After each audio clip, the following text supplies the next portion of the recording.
Mega escalation in Rahul versus Modi war. After a fiery face-off in Parliament, आवाज की हत्या आपने मणिपुर में की। war of words hits top gear.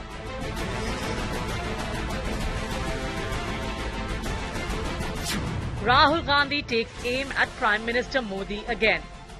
अगर इस देश में हिंसा हो रही है, दर्द हो रहा है, हिंदुस्तान के प्रधानमंत्री को 2 घंटे मजाक नहीं उड़ाना चाहिए। Rahul slams PM over the Manipur crisis. It's now Rahul versus Modi, round 2. Top focus on 5 Live.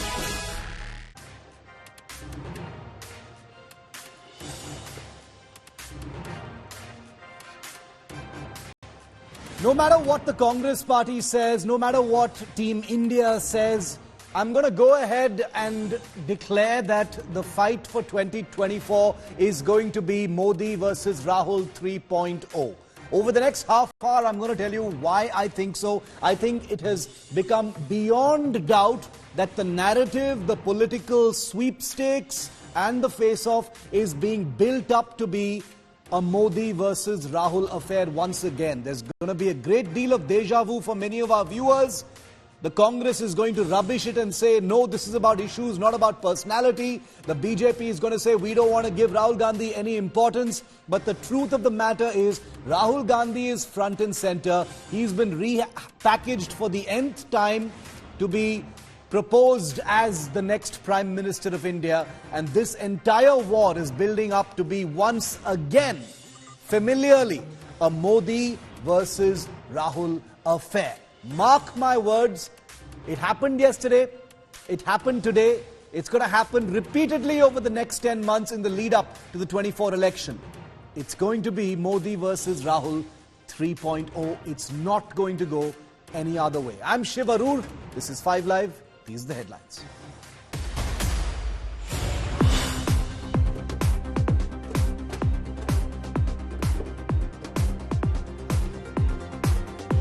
Big showdown over Congress MP Adhir's suspension. India MPs boycott. Last day of Lok Sabha proceedings. Rahul leads protest outside Parliament. Aam Aadmi Party MP Raghav Chadha suspended from Rajya Sabha till Privilege Committee report. Sanjay Singh suspension extended. Amit Shah introduces bills to overhaul India's criminal justice system. Maximum punishment for gang rape increased to life imprisonment, death penalty for raping minors. Madras High Court slams fast-track acquittal of DMK Minister Ponmudi. High Court Chief Justice exposes shocking attempt to let off the Stalin minister. Huge embarrassment for Stalin government. Commission Nataka back in Karnataka. BBMP contractors level 55% commission charge at Siddaramaiah. Government claims dues not paid. BJP lashes out. DK Shivakumar assures a detailed investigation.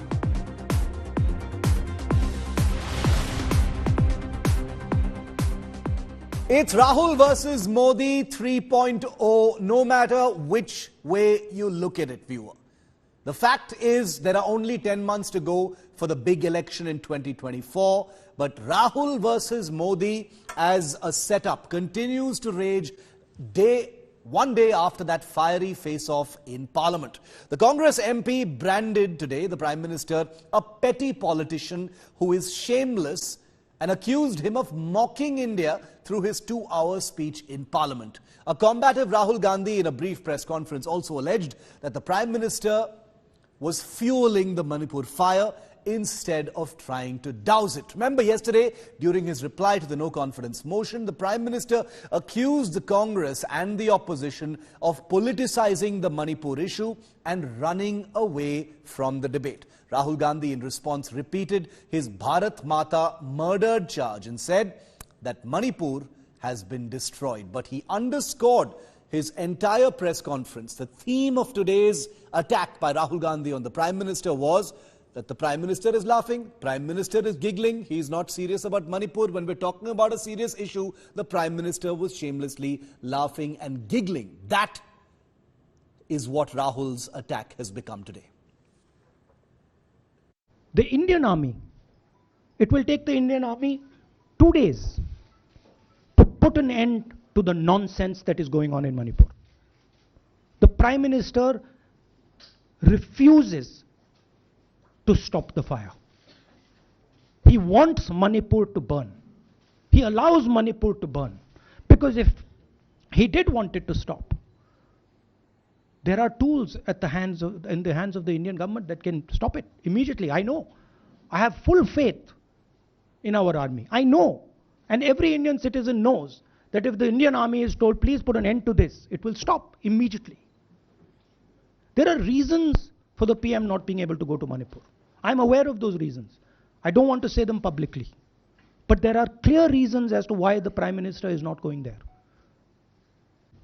The only conclusion I can draw, because the Prime Minister has tools in his hand that can stamp out the fire in Manipur certainly within 3 or 4 days. But for some reason he's refusing to use those tools. Right? The Prime Minister could at least go to Manipur, talk to the communities and say, I'm your Prime Minister. Let's start talking. It will be taken seriously. So I don't see any intention. I watched the Prime Minister of India yesterday speaking for 2 hours, laughing, joking, लगावing naras in the parliament. The Prime Minister would say one line and the entire BJP would shout another nara. The Prime Minister seems to have forgotten that the state of Manipur is on fire and has been on fire for 4 months. Women and children are dying over there. People are being murdered. Women are being molested, are being raped. And the Prime Minister of India is sitting in the middle of the parliament, shamelessly laughing. This is not about Rahul Gandhi. This is not about the Congress party. This is not about the opposition. This is about India. It's about our country. A state has been decimated. It has been destroyed. It does not exist anymore. And it has happened because of the politics of the BJP. Divide and rule and burn. That is why in my speech I said, Bharat Mata has been murdered in Manipur. Rahul, आपने बोला कि प्रधानमंत्री ने बोला सदन में कि गृह मंत्री अमित शाह ने विस्तार से जवाब दे दिया।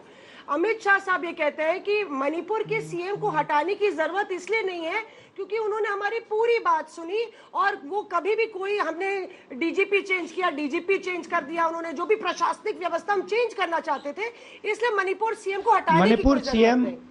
जब मैं मणिपुर गया, मणिपुर सीएम ने जो मणिपुर में हजारों वेपन्स जो लूटे गए, वो मणिपुर सीएम के नीचे ही हुआ। तो क्या अमित शाह चाहते थे कि ये हजारों वेपन्स लूटे जाएं?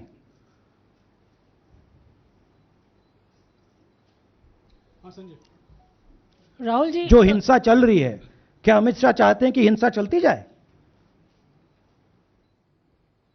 चीफ मिनिस्टर उसको रोक नहीं पा रहा है। अमित शाह जी कह रहे हैं कि भैया वो हमारी बात मान रहा है, तो क्या आप चाहते हैं कि मणिपुर चलता जाए? It's very interesting. For the first time, the words Bharat Mata have been expunged from the parliament. It's an insult to those words. Whatever I said that is wrong. I have said Bharat Mata, which is an idea, which is the idea of India, where everybody lives peacefully, harmoniously, with affection, has been killed in Manipur. It's a fact. So, the word itself now cannot be spoken by the people of India. We cannot say Bharat Mata in parliament. Let me quickly first go to India Today's Mosmi Singh, because she was at that press conference. She was asking a question. Mosmi, I'm still trying to figure out what the purpose of this press conference was. The no trust vote happened.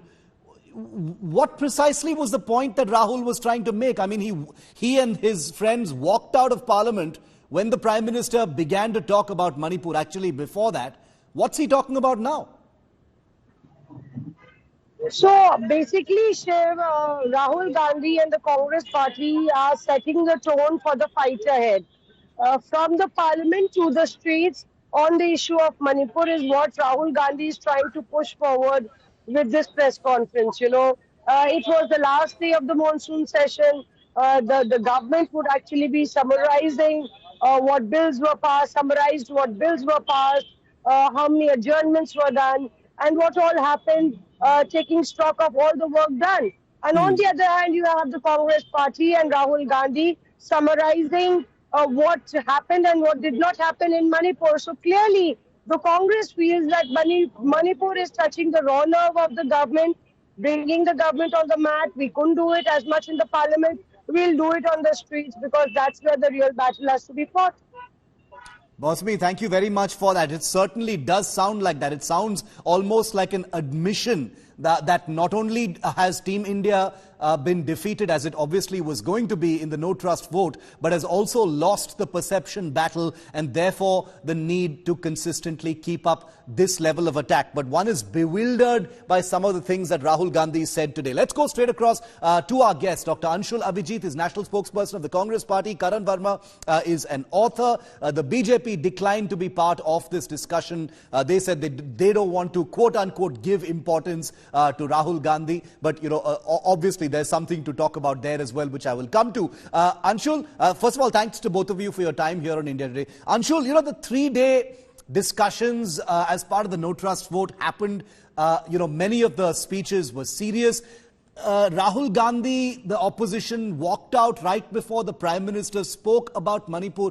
My question, Anshul, to start with is, you know, is this what it has come to? You know, is Rahul Gandhi so bereft of political ideas that his criticism now is that the Prime Minister was giggling in Parliament while Manipur is burning? I mean, there was a full speech. There was one by the Home Minister as well. And Rahul Gandhi's complaint now is that the Prime Minister was laughing. What kind of speech was it, Shiv? All the jeering, the jibes, the laughter, the mockery.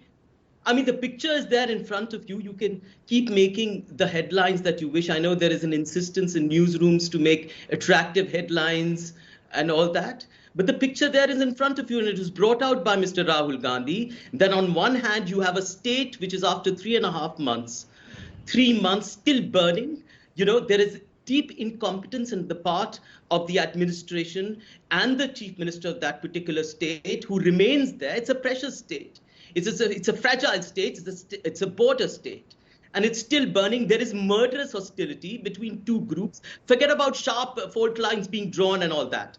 And on the other hand, you have these cheap jibes and sloganeering by the opposition. You come to the topic. The entire program here was that the Prime Minister breaks his silence on Manipur. You come to the topic after 1.5 hours. Not even that. Cheap sloganeering goes on like a chorus. I don't want to compare it to a kangaroo court.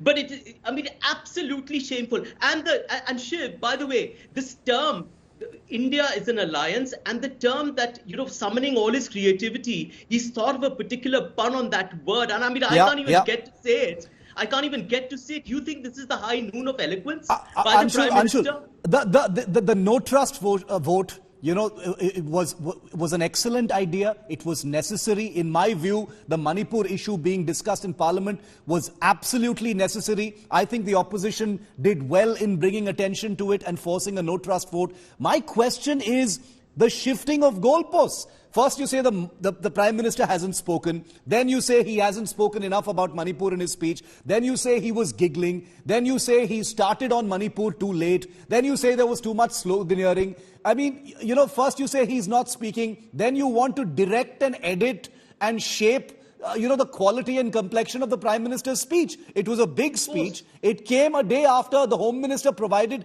a very detailed clarification, including the failures of the state government as far as Manipur is concerned. And now you've got Rahul Gandhi, who's beginning to sound, like a frustrated politician, talk about the Prime Minister being shameless and giggling in Parliament. That's bankruptcy.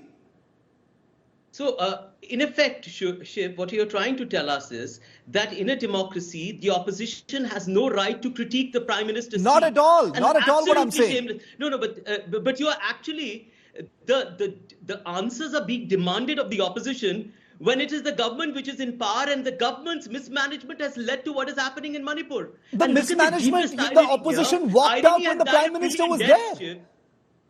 Shiv, irony has died a million billion deaths at this moment when the opposition is being questioned for questioning the Prime Minister and is absolutely I am not saying that. I'm not saying that. I'm not saying that. I wish, what I'm wishing for, Anshul, and you know I'm right when I say this.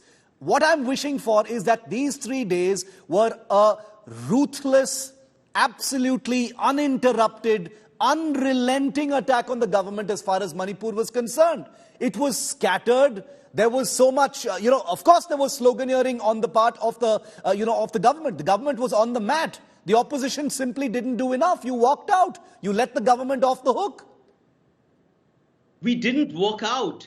We were losing our patience by the end of it. It was 1.5 hours of relentless jibes and mocking and laughter and the Gandhi name. And poor A.O. Hume was brought out of the woodwork. I mean, for God's sake. I mean, you had enough of this. I mean, it's been so long here. Last time, the Nehru name was brought out. I mean, there is a certain kind of, the Prime Minister must be aware of what his position is. You keep bragging this about being the largest democracy in the world and he being at the head of it. And this is the kind of tackiness, of kitsch, and of cheapness that you come down to when there are such serious issues at hand. You get down to it. You answer those questions in all seriousness. If you want, look, Shiv, I agree, there is a time for politics. Even the kind of narratives that we've heard, maybe there is a time for it. You can critique it anytime you want. But this was certainly not the time. The Prime Minister, by his speech, lowered the dignity of Parliament, of the opposition, and of democracy on the whole.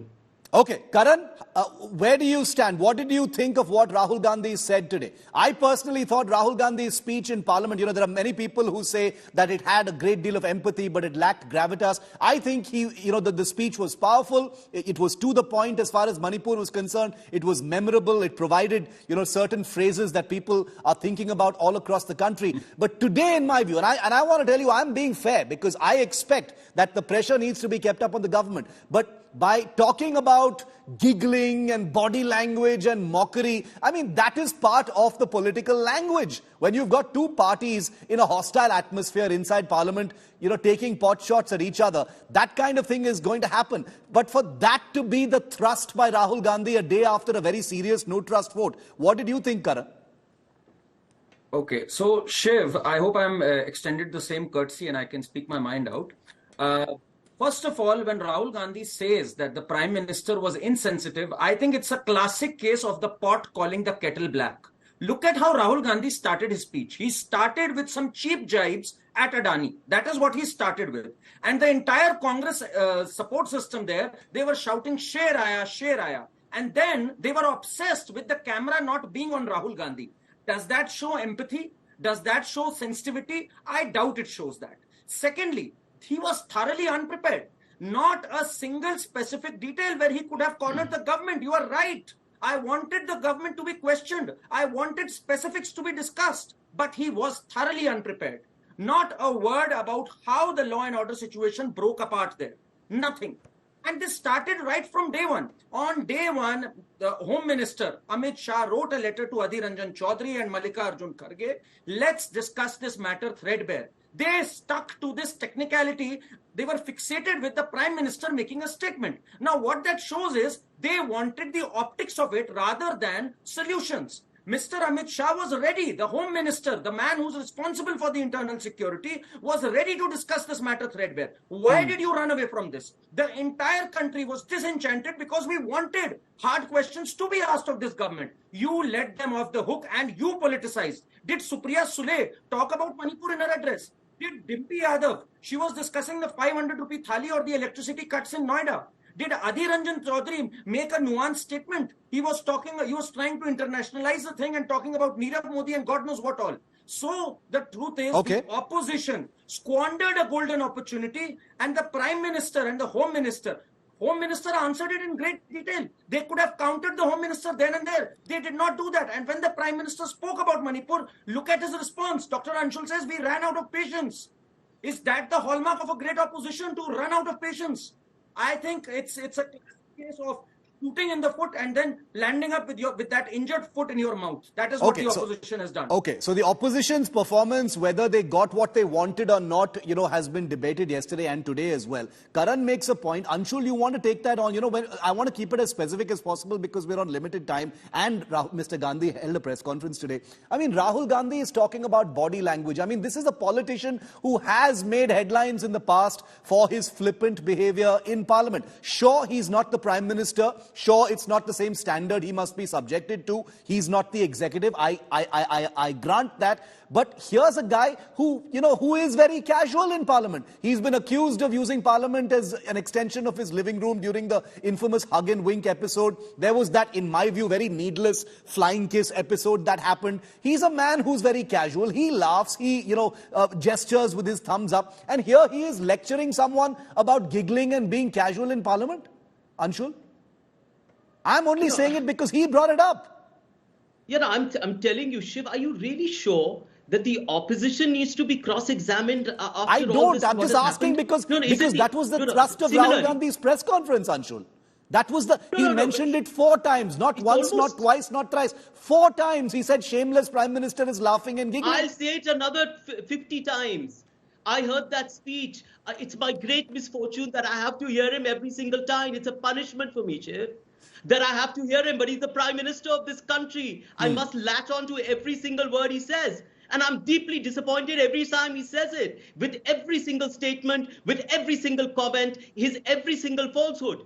And that is what has happened in that speech yesterday. And I'll tell you the falsehoods. And the irony, you talk about irony, I already spoke about how irony dies every time he utters this word, Quit India movement. About the word he's coined up, all kinds of leveling, all kinds of baseless charges. In all fairness, I've said that there is a time for politics. I have nothing against politics. We're in the game of politics, right? You trade charges, you say all kinds of things, even if they're degraded and cheap. And I understand. But Anshul, just answer me one question. I hear what you're saying, and what you're saying is entirely reasonable because there is a place and time for politics and political barbs. There's, why can't they happen in Parliament? And at one level, Rahul Gandhi even talking about body language is totally legitimate. I mean, in this atmosphere, 10 months before elections, that's fair. My question is, was this really just about politics and Modi rather than about Manipur? You had the Home Minister call for a joint resolution on Manipur. You had the Prime Minister talk about Manipur. The opposition walked out before he could talk about Manipur. It gives the public impression that for the opposition, for Rahul Gandhi, for the Congress party, this was not about Manipur. This was not about having a substantive discussion about Manipur as was stated to be the case with the no trust vote, but about attacking the Prime Minister personally, which is fine, but at least come out and say it then. Shiv, you're talking about the opposition not bringing Manipur to the forefront.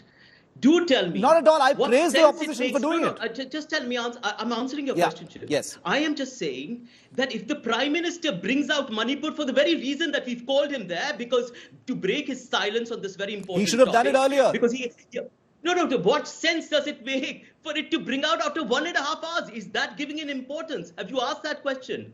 Why don't you ask the Prime Minister that question? We did. We have.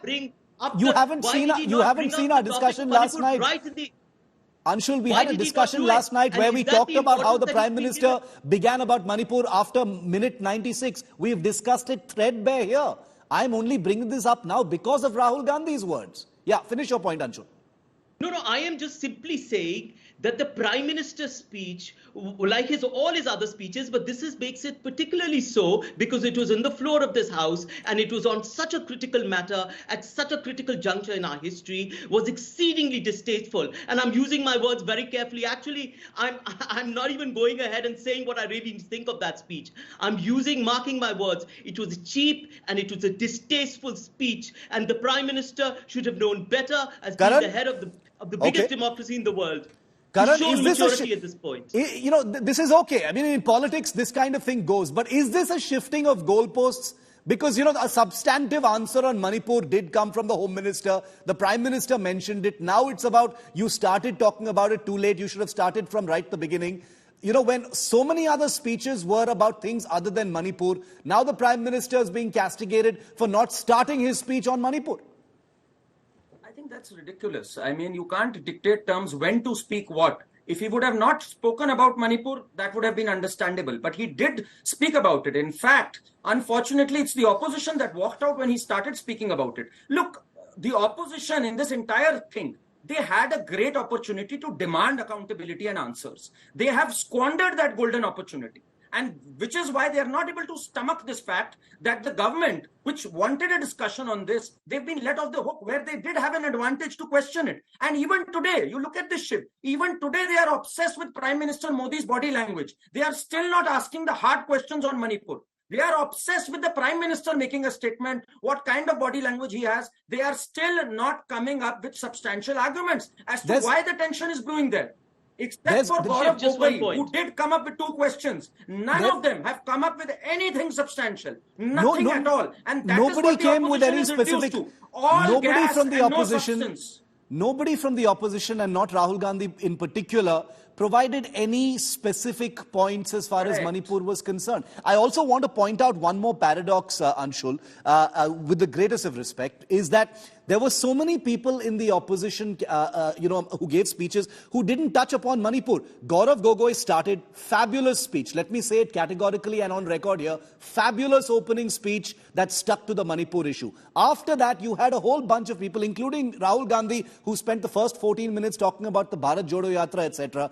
Dimple Yadav, Kani Mori, and the others who didn't talk about Manipur. And then you're attacking the Prime Minister, for not talking about Manipur for the first 90 minutes. And this is a day after the Home Minister spent an hour and a half speaking about Manipur and nothing else. Shiv, when the opposition walked out yesterday, there was not even a whiff of Manipur. We had no idea even Manipur was coming or not. You almost make it sound as if the That's Prime Minister, ridiculous, you had read the speech Anshul. before him. Did you know Manipur was coming? Did you have any idea when Manipur was coming, if at all? How did you have an idea it was coming? Nobody had any idea. How could anyone have known if it was coming? And said nothing. When you wanted the Prime Minister to speak. The Prime Minister was speaking. No, he wasn't. It was that cheap sloganeering and guarantees about that, I guarantee, the typical manner in which he says it, which I can't recount. I can't even mimic it. I don't want to. It was terrible. And that is when it walked out. And they said that, listen, what's going on here? And by the way, this is the executive. You have the tyranny of the executive in this country. We asked them the question yesterday, Anshul. I will send you the link of yesterday's discussion on how we've taken the government to task on not enough answers on day 3 as far as Manipur is concerned. We have done it. I will send you the link. But my question is, if you're talking about, if this issue was at the initiative of the opposition, Rahul Gandhi was leading the charge on day 2, then please explain to me. And believe me, I am not here questioning the opposition. I am simply asking this question because Rahul Gandhi has brought it up. I am saying, if Rahul Gandhi spoke for 35 minutes, why for the first 14 minutes was he talking about his transformation, about his knee injury, about the Bharat Jodo Yatra? Why didn't he go from start to finish about Manipur? Yes, he was very emphatic in the end, but why wasn't it from start to finish? That's the same thing that the other side will ask you. Absolutely not. No. The Prime Minister. Who cares about his self-transformation? The jeering. No, Shiv, let me answer that question. There has been no connect between the Prime Minister's jibe and jeering and jest and laughter and the mockery, and then coming down to Manipur at a time when the opposition was not. Then we had no idea it was coming down.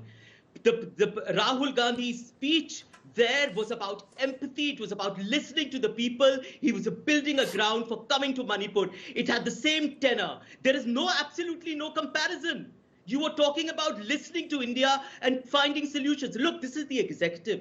Look, Shiv, this is the executive we are talking about. Who is in power in this country? We're asking questions. They know of the them. answers. They know the answers. They have to give the explanations.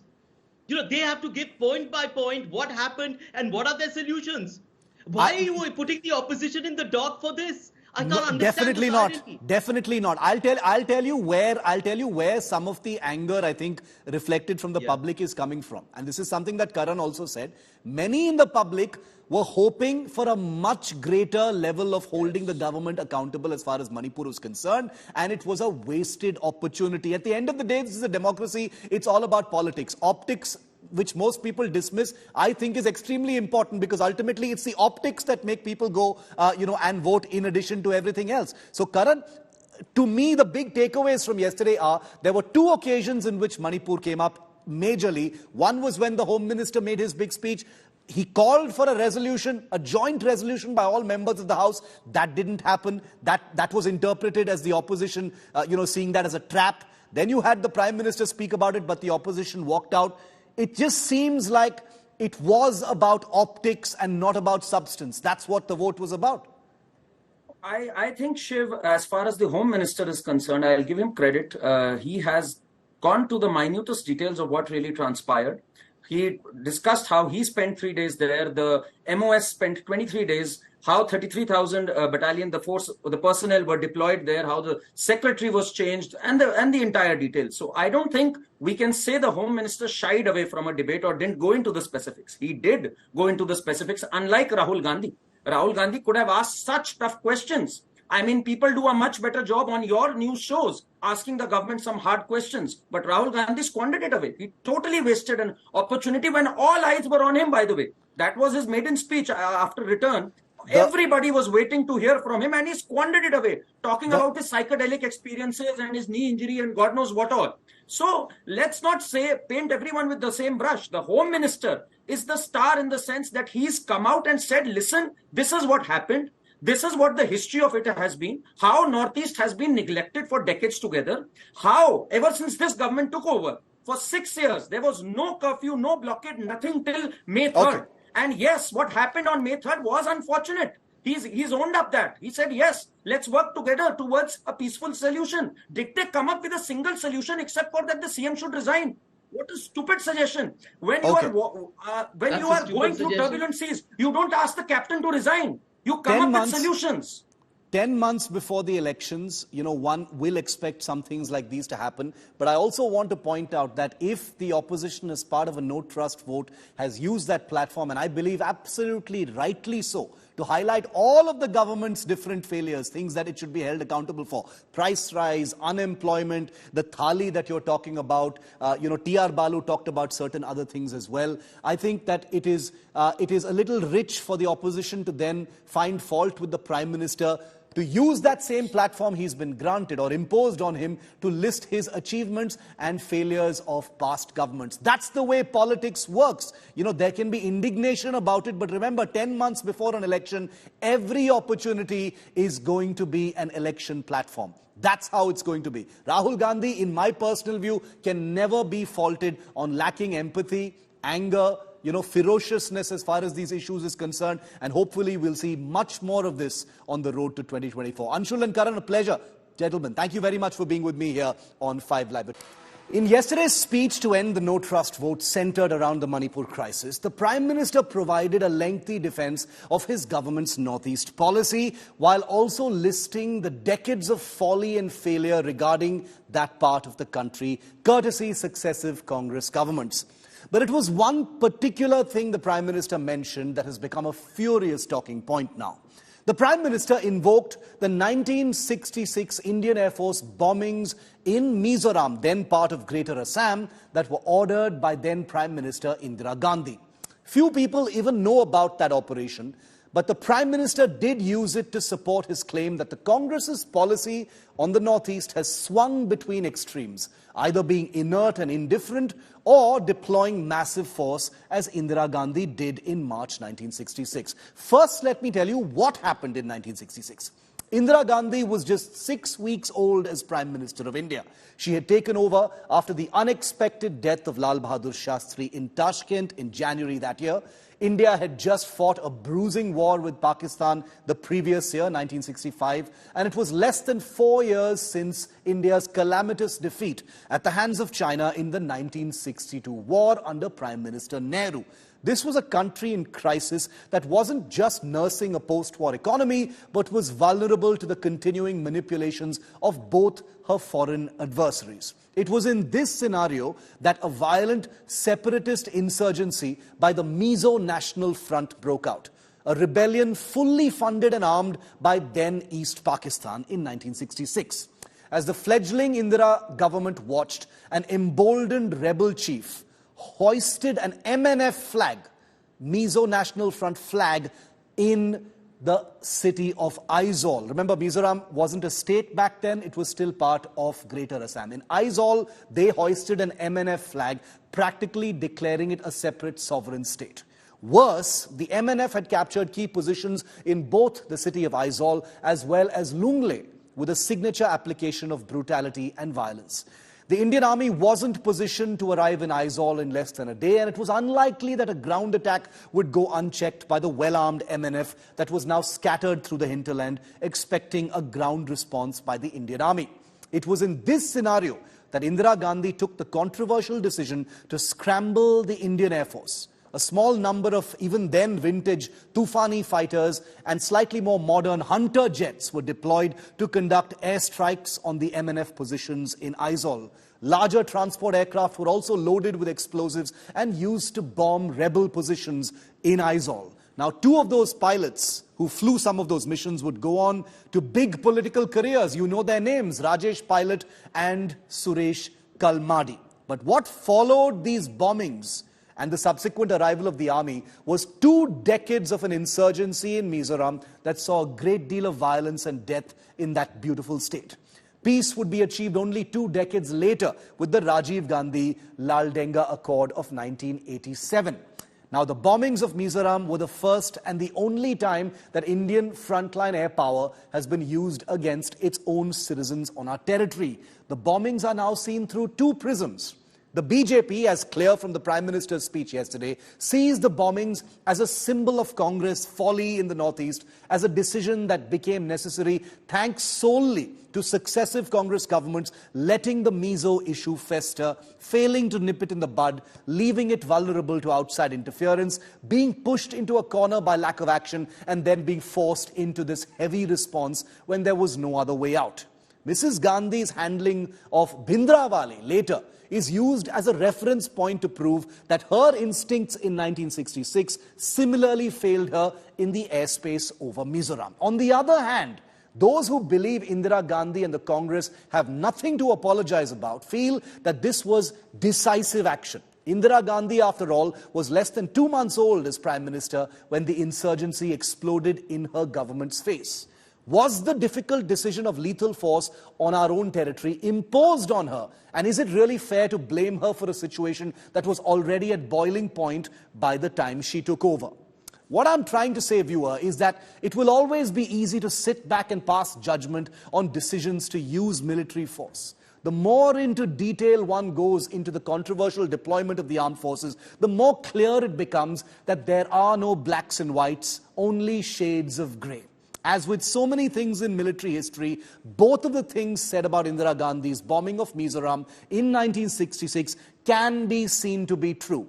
That her actions were the inevitable climax of her party's Northeast policy over years, and also that her actions displayed decisiveness in a situation where not acting is as controversial as issuing those orders. Now I want to get an expert view from two people who not only know about the operation, but have looked at it very closely from all of these prisms that I'm talking about. I'm joined by Air Vice Marshal Manmohan Bahadur. He's a well-known Air Force veteran and someone who's looked particularly closely at Air Force history. Abhijit Iyer Mitra is a senior research fellow in the Institute of Peace and Conflict Studies. One of his tweets has gone viral where he has said that it was wrong for the Prime Minister to call what Indira Gandhi did a blunder. Abhijit, I'll quickly come to you first because I hear we might have a weak line with you, with your permission, Air Vice Marshal. Abhijit, explain to us why you think the Prime Minister shouldn't have highlighted what Indira Gandhi did as a blunder. So Shiv, it's very clear. I think we've been very consistent about this position throughout, that sometimes when internal security situations flare up to a point, you have to use massive force. It isn't, I'm not getting into the politics of it. I'm just talking about the application of force out here. Now, remember what the situation in the ground in Aizawl was. The Mizo National Front had surrounded the whole of Aizawl. It had been completely cut off. The attempts at, resupplying Aizawl with the Mi-4s or the Mi-8s, I forget which one, at that time had failed because the Mizos were directing fairly accurate gunfire at those helicopters. And you had to soften them up using air power, which is what was done. Because remember, the Mizos were going around killing people on the ground. Government officials were being killed on the ground at that point of time. And something had to be done. It was an emergency situation. You could not land troops there because the same way they were shooting resupply helicopters, they were going to shoot down, troop helicopters as well. And that was a risk not worth taking. It was a proportionate action taken at the right time to safeguard the territorial integrity of India. And I don't understand how an action taken to safeguard the territorial integrity of India is a blunder. Okay. Air Vice Marshal Bahadur, how do you see it? Because, looking at history is always a difficult proposition, especially through the prism of politics. The Air Force was carrying out orders at a very, very difficult time. India had been at war just a year before that as well. How do you see it, sir? Was it a difficult but necessary decision? Or, could Indira Gandhi have done it some other way? Thank you, Shiv, for getting me in here. Staying clear of politics, as Abhijit rightly said, it's very clear that it was a situation that had to be handled decisively. The point is, let's go back a little beyond before 1962 also. I mean, we got independence in 47 with myriad problems on our head. Basically, economics, lack of money, the refugee crisis in the initial stages, etc., etc. Let's take ourselves back to the government of the 50s and the beginning of 60s. It was a huge ask. So let's not restrict just to 62. And thereafter 65 war. Yes. And in 65, the decade of the 60s, remember, we were living from, it was from ship to mouth. The PL-480, Shastriji actually asked for gold to finance arms purchases in 65 war and to get out of the economic situation. He asked that from the citizen. So in that condition, here was a declaration of independence and the hoisting of the flag, as you brought out in the history of that. A decisive action had to be taken.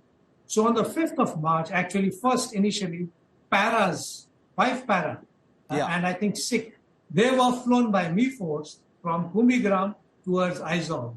The helicopters had to come back because they were shot up and shot up badly. They came back. And next day, thereafter, when they went in, and the Dakotas also went in to drop supplies and arms to the besieged garrison, they were escorted with Tufanis. And the Tufanis strapped the area around where the MNF posts were, and so did the hunters. So it was 29 squadron from Tezpur and 37 squadron too, with the hunters that flew in. If the Prime Minister, or let's take it, the government of the day, had not taken that decision, then we would have been in big problems. And that lasted just 2 days incident. As far as we know, it was just 2 days, the 5th and 6th, and 7th onwards thereafter, since they dispersed into the hills, the army caught up, removed the insurgents from the posts, and the normal process of anti-insurgency started. So there was no choice, and it was good that point that the decision was taken. So it was a correct decision being taken. Abhijit, I know, I don't want to get embroiled in all the politics of it, but, since it did come up as part of the Prime Minister's speech yesterday, there are those who will say that Indira Gandhi's decision and her action, was a symptom of the politics over the Northeast. And, many have also used the example of 1984, the Bhindranwale episode with Indira Gandhi as being a reference point, saying that, like later in 1984, when Indira Gandhi allowed the situation to get so bad that she finally had to take decisive action in the form of Operation Blue Star. Similarly, with the disclaimer that her government is only a few weeks old, etc., it was basically the same thing again, letting a situation get so bad that hard action is imposed on you. I would disagree with that, Shiv, and I'll tell you why. So remember, in 1984, Bhindranwale was a creation of Indira Gandhi and Gyani Zail Singh. Both of them actively pushed Bhindranwale because they wanted to get votes away from the Akalis. That was a careful, calculated maneuver that had taken several years. What happened in Mizoram was a case of neglect, and it was spawned by something called the Mautam, which is the flowering, 50-year flowering of the bamboo. Now, bamboo flowers every 50 years out there as a self-defense mechanism. And what that leads to is because there's too much bamboo seed, there's a sprouting of a huge number of rats. Now, what happens is once the rats have finished eating the bamboo, they start eating all the grain and crop. This wasn't the first time. 58, 59 was when it happened. This wasn't the first time it had happened. You had a massive famine because of it in 1862. You had a massive famine because of it in 1911. So every 50 years, round about 50 years, it happens. And 65 was when the next Mautam, 58 was when the next Mautam happened. Now, when this Mautam happened, people died. Now, remember, like the Air Marshal said, we were desperate. We were living at that time. In fact, this was one of the episodes that led to the Green Revolution, the urgency of the Green Revolution, which started in 1968 with the IR-8, with the improvised dwarf rice and things like that, that Norman Borlaug introduced. But this was one of the crucial factors. So what happened was you were already living hand to mouth or ship to mouth, as the Air Marshal said. And on top of that, you had a rat plague. Now, our famine was because of inadequate production. What was happening here was that you had a rat infestation exacerbating the situation. In spite of that, to the government's credit, only 100 people, approximately 100 people died. Now, 100 people in terms of a famine isn't a particularly bad management of resources. Was it an optimal management of resources? No, but people tend to forget. In those days, we were a very, very poor country. We did not have money to spend on preemptive famine fighting and things like that. And also, we were living in a situation where we had fought two wars, 62 and 65, like the Air Marshal said, and the expenditure on the treasury had been massive. So, this wasn't so much a case of neglect at all. I would say it was generally, in terms of Indian neglect, this was one of the less neglected situations. Very, very interesting perspective there. And, I expect nothing less from the both of you. Air Vice Marshal Bahadur, very, very final comment from you, running short of time. The Air Force is a supremely professional force, but through the benefit of time, hindsight, and, looking at these, these difficult times in the rearview mirror, are historians within the Air Force, veterans like you, conflicted about the use of air power against our own citizens? Because that's what this was finally technically. These were rebels, these were people who were killing other Indians, but is there a conflict in anyone's mind, sir?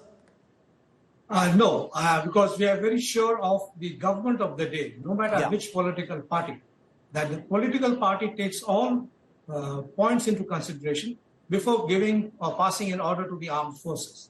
So, and any government, whichever party is in power, knows that it should use minimum, if not zero force against its own citizens. Absolutely. So if an order comes, the government has thought through this situation.